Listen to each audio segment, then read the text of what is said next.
নমস্কার বন্ধুরা, সবাই কেমন আছে? আশা করি সবাই খুব ভালো আছে। আমি তো খুব ভালো আছি। সুন্দরবনের সুন্দর ব্লগ অ্যান্ড কুকিং এ আবার সবাইকে স্বাগত জানিয়ে নতুন একটা পর্ব নিয়ে চলে এসেছি। আজকে হলো রান্না করব আমি কালো জিরে দিয়ে আলু রুই মাছের পাতলা ঝোল, একদম ঘরোয়া পদ্ধতিতে। সবাই দেখতে থাকো, আশা করি খুব ভালো লাগবে। পুরো পর্বটা দেখার অনুরোধ রইল। আমার নতুন বন্ধুরা সবাই সাবস্ক্রাইব করে আমার পাশে থাকবে, পুরাতন বন্ধুরা তো আমার পাশেই আছে। সবাইকে অবিরাম ভালোবাসা। তো পর্বটা দেখতে থাকো, আশা করি খুব ভালো লাগবে। এখানে আমি আগে মশলাগুলো গুছিয়ে নিয়েছি। তেজপাতা নিয়েছি, আর নিয়েছি হচ্ছে গোলমরিচ আর জিরে। এখানে কালো জিরে রয়েছে, আদা, পেঁয়াজ। এখানে রয়েছে ধনে গুঁড়ো, হলুদ, লঙ্কার গুঁড়ো, আর রয়েছে লবণ। এবার তোমাদের দাদাভাই কি কি এনেছে বাজার থেকে। আমি তো শুধু রুই মাছই আনতে বলেছিলাম। এটা কি আমার গিফট? ইয়েস, ওটা তোমার গিফট। আমার জন্মদিনে আমার কিছু দেয়নি তোমাদের দাদাভাই, এবার আমার জন্মদিনও করলো না। ঠিক আছে, একটা 40 টাকা কেক খাইছে, আর এটা দিয়েছে ব্যাগটা। এমনি আমার কোথাও যাওয়ার মতো সেরকম ব্যাগ নেই, একটু সমস্যা হচ্ছে, তো সিম্পল একটা ব্যাগ দিয়েছে। যাই ভালো, খুব ভালো লেগেছে আমার উপহারটা। আর হচ্ছে নিয়ে এসছে মাছ। এখানে রয়েছে রুই মাছ। আমি এটা ধুয়ে বেছে গুছিয়ে নেবো, আর আলু কেটে নেব। রুই মাছ কি ছোট না বড়? এটা ছোট মাছ। ছোট রুই? আমি বললাম বড় রুই আনতে। বড় রুই এটা জ্যান্ত, তাই না? জ্যান্ত রুই দিয়ে কিন্তু ওরকম কালো জিরের দেখছো না, আলু রক্ত দিয়ে রক্ত খুব লেগে সুন্দর আছে। খেতে লাগে। দারুণ, ঠিক আছে। জায়গায় মাছটা ধুয়ে আসি আর আলুটা কেটে নিই। আমি মাছটা ভালো করে ধুয়ে নিয়েছি। এবার আমি আলু কেটে নেব, আর হচ্ছে আদা আর পেঁয়াজটা কেটে নেব। ততক্ষণে তোমাদের দাদাভাই তো জল দিতে যাবে। গরিবের এই একটা জ্বালা সব দিকে করতে হবে। তো তোমার দাদাভাই তো জল দেয় লোকের বাড়ি বাড়ি, তো জল দিতে যাবে। আর ততক্ষণে আমি এদিকে মাছটা ভেজে নেব। এখানে আমি মাছ আলু সব ধুয়ে পরিষ্কার করে নিয়েছি। এখানে আমি মশলাগুলোও রেডি করে নিয়েছি। এইবার কড়াটা তুলে দিয়েছি, কড়াটা গরমও হয়ে গেছে। এবার একটু তেল দিয়ে দেব। তেলটা দিয়ে দেব। এবার তেলটা গরম হয়ে গেলে মাছটা ভেজে নেব। এবার আমি মাছে নুন আর হলুদ মাখিয়ে নেব। হলুদ, এবার ভালো করে আমি মেখে নেব।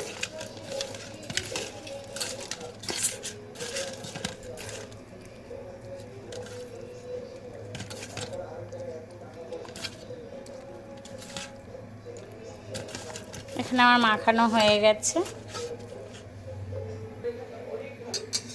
তেলটাও ভালো করে গরম হয়ে গেছে আমার।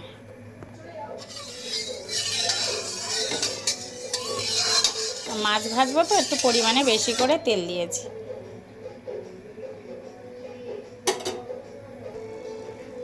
সুন্দরভাবে তেলটা গরম হয়ে গেছে। এবার আমি মাছগুলো দিয়ে দেবো।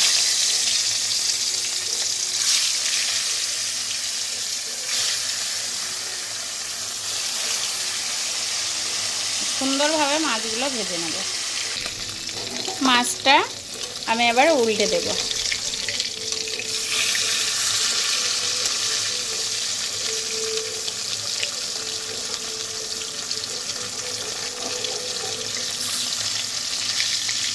এরকম লাল লাল করে ভাজতে হবে মাছ। অনেকে আবার মাছ বলে যে বেশি ভাজলে টেস্ট থাকে না, আর জ্যান্ত মাছ তো আবার সুন্দর করে ভাজলেও অনেকে খেতে চায়। তো দেখো এরকম সুন্দর করে আমি মাছগুলো ভেজে নেব। মাছগুলো কিন্তু আমার ভাজা হয়ে গেছে। এবার আমি তুলে নেব।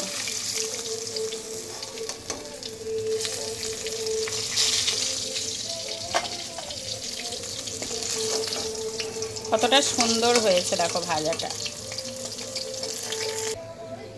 আমি কিন্তু মাছগুলো তুলে নিয়েছি, আর কতটা সুন্দর হয়েছে দেখো। এইভাবে সব মাছগুলো ভেজে নেব। সুন্দরভাবে মাছগুলো ভেজে নিয়েছি। এবার ওই তেলে আমি আলুগুলোও ভেজে নেব।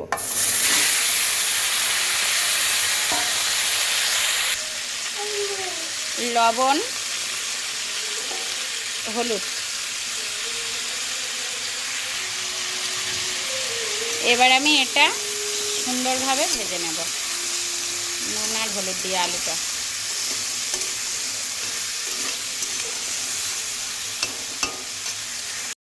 আলুগুলো সুন্দর করে ভেজে নিয়েছি, এবার আমি তুলে নেব। এখানে আমি আলুগুলো তুলে নিয়েছি। আমার এখানে আলুটা ভেজে নিয়েছি, এবার আমি আদা আর পেঁয়াজটা বেটে নেব।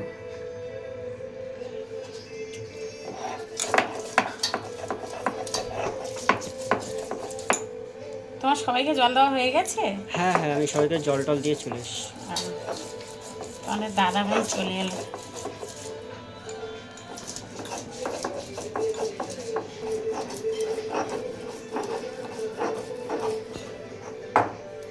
এখানে আমার আদা আর পেঁয়াজটা বাটা হয়ে গেছে।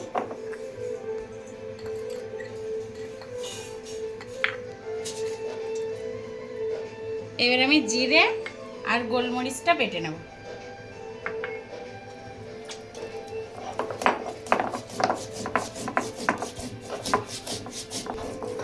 এখানে আমার জিরে আর গোলমরিচটাও বাটা হয়ে গেছে।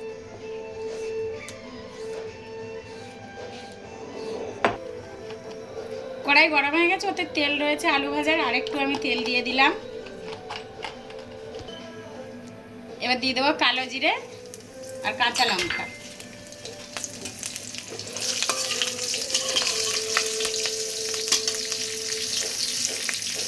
সাথে দিয়ে দিলাম দুটো তেজপাতা।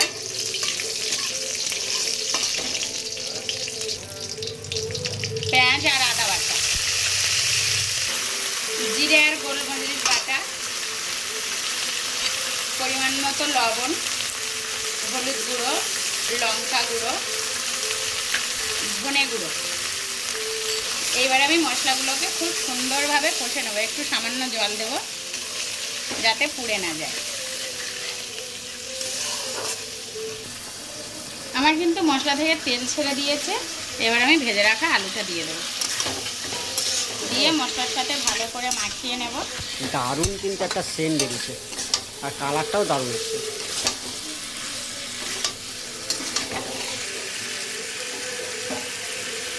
এবার আমি জল দিয়ে দেবো পরিমাণ মতো।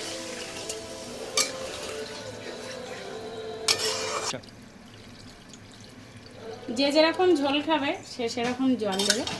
আমি এই জল দিলাম। এবার ফুটে উঠলে মাছটা দিয়ে দেব। আমার কিন্তু ঝোলটা সুন্দরভাবে ফুটে গেছে, এবার আমি ভেজে রাখা মাছগুলো দিয়ে দেব।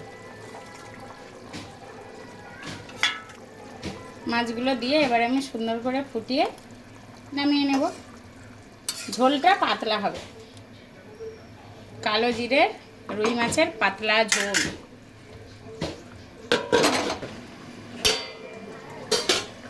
দেখো তরকারিটা কিন্তু আমার সুন্দর হয়ে গেছে। ঝোলটা এরকম থাকবে, কারণ কালো জিরে দিয়ে পাতলা ঝোল তো, ঝোলটা পাতলাই থাকবে।